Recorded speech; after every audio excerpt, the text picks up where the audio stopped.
दोस्तों, ऐसे मतदाता जिनका 2002 की या 3 की लिस्ट में नाम नहीं है और उनके किसी रिश्तेदार का भी नाम 2002 और 3 की लिस्ट में नहीं है, तो उनका इस एसआईआर में क्या होने वाला है? क्या उनकी नागरिकता जाने वाली है? और यदि नागरिकता बचेगी तो कौन से दस्तावेजों की उनको आवश्यकता होगी? क्या उनका ड्राफ्ट लिस्ट में नाम आएगा? पूरी जानकारी इस वीडियो में मैं आपको देने वाला हूं। वीडियो को पूरा देखें और आप हमारे चैनल पर नए हैं तो पहले चैनल को सब्सक्राइब जरूर कर लीजिए, क्योंकि इससे रिलेटेड अपडेट जब भी आएगा आपके मोबाइल तक पहुंच जाएगा। देखिए दोस्तों, सबसे पहले तो एसआईआर का शेड्यूल मैं आपको बता दूं। House to house enumeration phase यानी कि डोर टू डोर गणना प्रपत्र वितरण का समय 4 नवंबर से 4 दिसंबर 2025 यहाँ पर रखा गया है। बीएलओ आपके घर पर आकर आपको गणना प्रपत्र वितरित करेगा। वो गणना प्रपत्र सभी मतदाताओं को भरना है, चाहे उनका 2002 की लिस्ट में नाम हो या 2003 की लिस्ट में नाम हो, चाहे नाम नहीं हो, सभी को ये गणना प्रपत्र भरकर अपने बीएलओ को जमा करवाना है। इसके बाद देखिए दोस्तों, पब्लिकेशन ऑफ ड्राफ्ट इलेक्ट्रोल्स 9 दिसंबर 2025 को ड्राफ्ट मतदाता सूची का प्रकाशन किया जाएगा।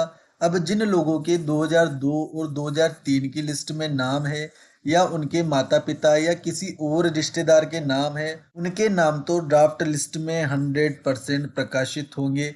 क्या एसआईआर की प्रक्रिया है वो मैं आपको दिखा देता हूं। अब दोस्तों, हम समझते हैं एसआईआर की प्रमुख प्रक्रियाएं क्या रहेंगी, कौन सी शैली से एसआईआर के दौरान कार्य होगा। तो जिन भी मतदाताओं के गणना प्रपत्र प्राप्त होंगे उनके नाम तकरीबन ड्राफ्ट लिस्ट में शामिल होंगे। किसके नहीं होंगे वो देखिए आप।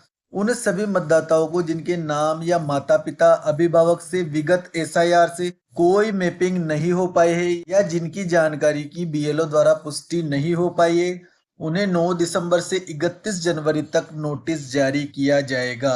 तो दोस्तों, सिचुएशन बिल्कुल क्लियर है। विगत एसआईआर में नाम नहीं है, माता पिता या अभिभावक का भी नाम नहीं है, कोई मैपिंग नहीं हो पाई है या जिनकी जानकारी की बीएलओ द्वारा पुष्टि नहीं हो पाई है, उन्हें 9 दिसंबर से 31 जनवरी तक नोटिस जारी किया जाएगा। यानी कि उनका नाम ड्राफ्ट मतदाता सूची में नहीं आएगा, इसलिए उनको डायरेक्ट ईसीआई निर्वाचन आयोग की ओर से एक नोटिस जारी किया जाएगा। पात्रता के लिए ऐसे मामलों की सुनवाई करे और अंतिम रोल में उनके नाम शामिल करने या हटाने पर निर्णय ले। अब देखिए दोस्तों, जिनका नाम 2002 या 2003 की लिस्ट में नहीं है, सभी मतदाताओं को नोटिस जारी होगा। नोटिस ये आएगा कि यदि आप भारत के नागरिक हैं तो अपना नाम दस्तावेज देकर जुड़वा लीजिए।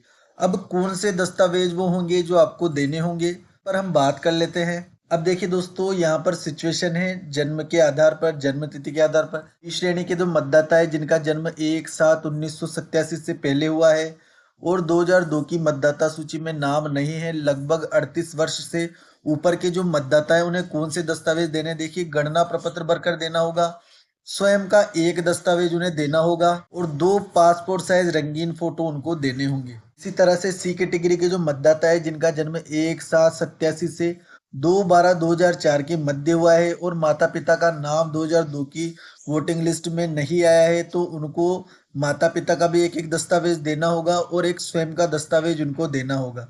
इसी प्रकार 1/7/1987 से 2/12/2004 के बाद जिनका जन्म हुआ है और 2002 या 3 की वोटिंग लिस्ट में उनका नाम नहीं है, तो एक उनको पिता का, एक माता का और एक खुद का दस्तावेज देना होगा।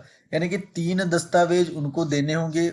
अब यहाँ पर देखिए दोस्तों, जिनका नाम 2002 या 3 की लिस्ट में नहीं है, तो 3 दस्तावेज उनको तैयार करने होंगे। 2 दस्तावेज तो उनके माता पिता के होंगे और एक दस्तावेज उनको स्वयं का देना होगा।